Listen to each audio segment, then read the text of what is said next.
decir, porque al estar el cuartel general allí, la finalidad que cumplió este mirador fue esa, fue la de la vigilancia. Bueno, el día 30 de agosto se produce un hecho muy significativo para la historia argentina y algo que no sabíamos, que cuando se declara la independencia en Tucumán, se pide a toda la población y a la tropa que reconozca esta declaración que se produce en Tucumán, para lo cual Belgrano va a ordenar a todos los jefes de tropa que tomen juramento y que además den a conocer a la población que esto que había ocurrido en Tucumán era ya la declaración de la independencia para que ya se formaba un nuevo país a partir del 9 de julio. El documento con el cual se va a hacer esta jura de la independencia, el reconocimiento a esta nueva nación que se constituye el 9 de julio de 1816, parte de ese documento es esto. El documento se llama La Arenguita de Santa Rosa. Ahora, les voy a decir algo que es muy interesante para considerarlo. Cuando llega la orden de Belgrano a esta comandancia de que se tenía que hacer el reconocimiento a la independencia y a la nación, Fernández Campero informa el 28 de agosto que él había elegido el día de Santa Rosa de Lima para hacer esta ceremonia. El Congreso de Tucumán, recién en sesión del 14 de septiembre, es decir, 17 días después, decide nombrar a Santa Rosa de Lima patrona de la independencia de América. Con lo cual tenemos un dato muy importante, y es que Juan José Fernández Campero eligió, antes que Tucumán eligiera a la Santa como patrona de la independencia, él eligió ese día, su día, para hacer esta ceremonia tan importante y tan trascendente aquí en la Comandancia General de la Puna. Bueno, parte de esta arenguita, que como su propio nombre lo dice, es arengar, motivar, estimular, esa arenguita lo que va a hacer es estimular a que la lucha continúe. Acá dice, nos separamos de toda dominación europea. Nada hacemos con hablarlo, ofrecerlo y prometerlo si nuestra constancia falta y el valor desmaya. Alarma, americanos. Fíjense, Campero en ningún momento dice alarma, jujeños, puneños, salteños. Dice americanos. ¿Por qué? Porque el objetivo en aquel momento, y esto nos queda claro cuando se realizan las sesiones en el Congreso de Tucumán, es construir un país grande que abarcara todos los países que habían sido colonia española. Por eso habla de americanos. Y dice, advertir que más de 300 años hemos sido cautivos y con este acto se han roto las cadenas que nos oprimían. Tratemos de realizar este gran proyecto. Él dice, advertir que más de 300 años hemos sido cautivos, pero no nos olvidemos que Fernández Campero formaba parte de ese régimen. Sin embargo, él ha dejado ese régimen y está luchando en contra de ese régimen.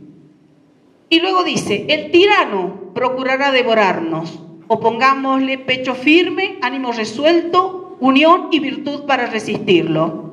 O sea, acá está diciendo lo que realmente pasó. Vamos a tener que seguir peleando porque la corona española no va a querer reconocer esta independencia declarada el 9 de julio. Y no se equivocó, puesto que seguimos en la lucha durante 9 años más.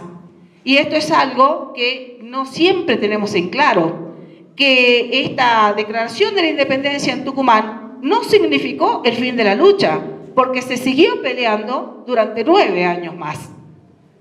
Entonces, la lucha terminó para otros, pero no para nosotros. Por eso es que se habla de que esta gente sostuvo la independencia. Y dice, veréis que el imperio de nuestros incas renace, la antigua corte del Cusco florece.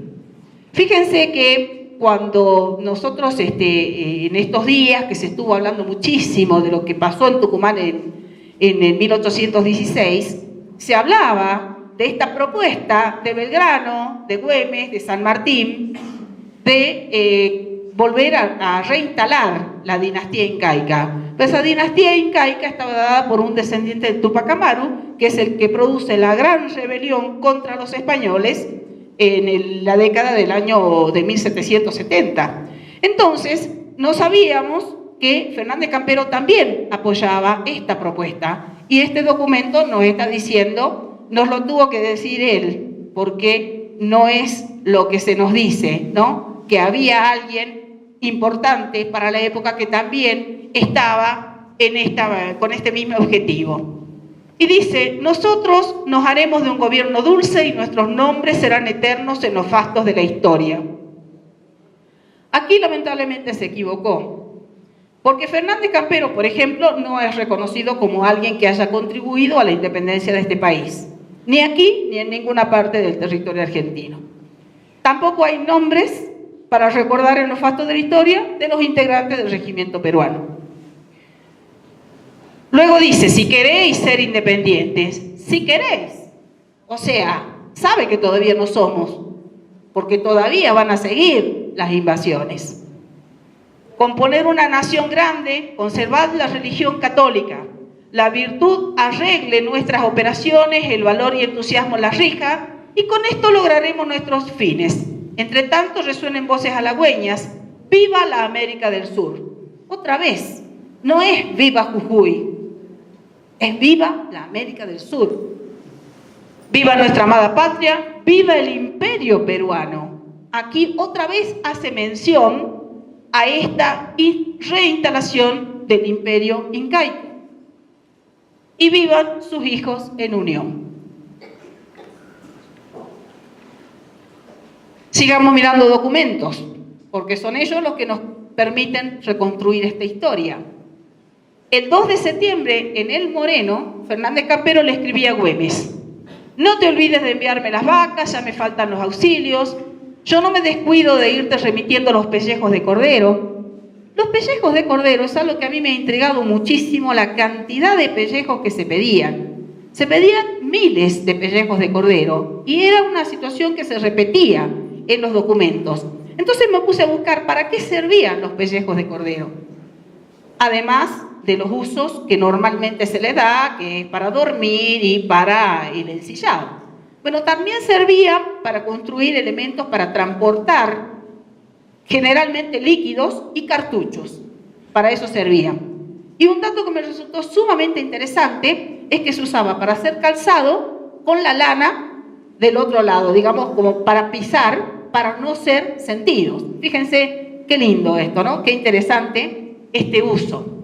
Bueno, y le dice que se ha puesto la fábrica de pólvora en Tastil y que han salido algunos auxilios del Tucumán por haberlo así ordenado el Congreso a mi pedimento.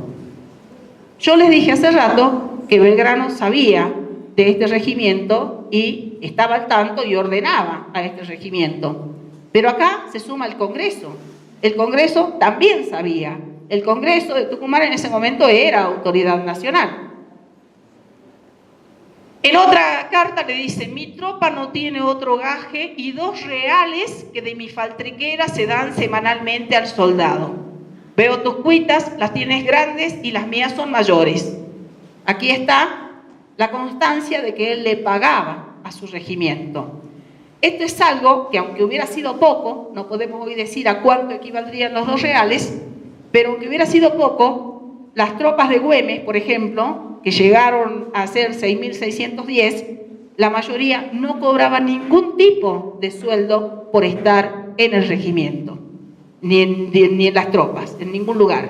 Y sin embargo aquí, él, según este documento, les pagaba. Y acá, un dato interesante para saber qué le pasó a él personalmente, ¿no? Dice: soy un proscripto, se han puesto en pública subasta mis posesiones. Se ha nombrado como pupilo un administrador de mis bienes, a nombre de Fernando, del rey Fernando.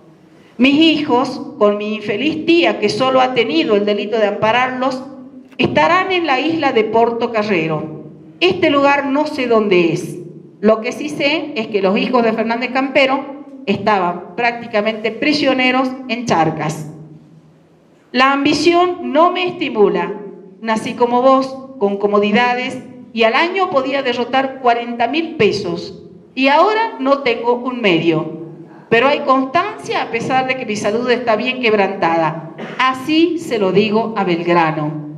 Es decir, ustedes recuerdan que él había sido edecán de Belgrano, entonces mantenía una relación de amistad con Belgrano. Sin embargo, y a pesar de esto, Belgrano en un momento le ordenó a Güemes que él quería que toda documentación que fuera dirigida a él pasara por Güemes y que no fueran los comandantes los que se dirigieran a él. Y con eso se cortó estas comunicaciones que Fernández Campero le hacía a Belgrano. Bueno, segundo bicentenario. Ya estamos a 2 semanas prácticamente del 15 de septiembre. El 15 de septiembre, en Colpallo, la infantería del regimiento peruano, con el primer batallón con 46 hombres, con el capitán y comandante de la partida, Agustín Rivera y Diego Cala. Agustín Rivera y Diego Cala eran capitanes naturales. Hoy le podríamos decir originarios, en la terminología actual. En la terminología de la época eran naturales. Ellos son los que están al mando de la partida que va a enfrentarse a los realistas en Colpallo. Heridos de la parte de ellos resulta un ayudante de Infernales y un soldado, y muertos un soldado. En cambio, en la partida realista, el jefe, que era el teniente coronel Pedro Zavala, muere. Un capitán, que era de apellido Andrade, muere. Era el secretario de Pedro Zavala. Y 35 soldados. Con lo cual, tenemos una baja importantísima en esta partida española que va a ser sorprendida a la luz de la luna en Colpallo. Y esto es lo que vamos a recordar en el bicentenario de esta acción. Dice que se toman 25 prisioneros, entre los cuales está el capitán Fructuoso o Buenaventura, también es su segundo nombre, Centeno. Este señor es importante porque era un prisionero destacado, puesto que Centeno había sido quien había ejecutado a Vicente Camargo en el Alto Perú. Otro dato importante relacionado con las ejecuciones de patriotas en el Alto Perú es que el día 14, es decir, el día anterior al combate de Colpallo, va a ser ejecutado Manuel Asensio Padilla, el esposo de Juana Zurduy. Este año de 1816 fue lleno de crueldades. Murieron muchísimos patriotas. Por cada cabecilla, por cada jefe que se ejecutaba, caía gran parte de la gente que lo seguía. Y a veces era población civil que no tenía nada que ver con la lucha, que por el solo hecho de estar en la localidad o en proximidades, eran ejecutados y no importaba si eran hombres, mujeres, niños, si eran viejos, si se podían movilizar o estaban inmóviles, no importaba absolutamente nada. El criterio era escarmentar y tratar de parar, de frenar esta resistencia. Pero no nos olvidemos que la independencia ya había sido declarada en las Provincias Unidas de Sudamérica. Bueno, y acá entonces 25 prisioneros, 3 tambores y 12 mujeres. Este es un detalle importante porque no en muchas partes de batalla figura la prisión de mujeres y en este caso figuran 12.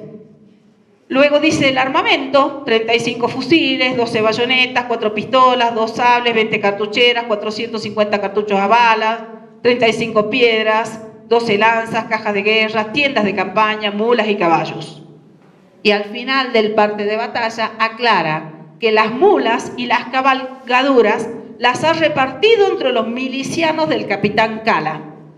¿Qué quiere decir esto? ¿Qué podemos extraer de este documento? Que Cala tuvo una brillante actuación en Colpallo y que además él dirigía, mandaba una tropa y se lo premió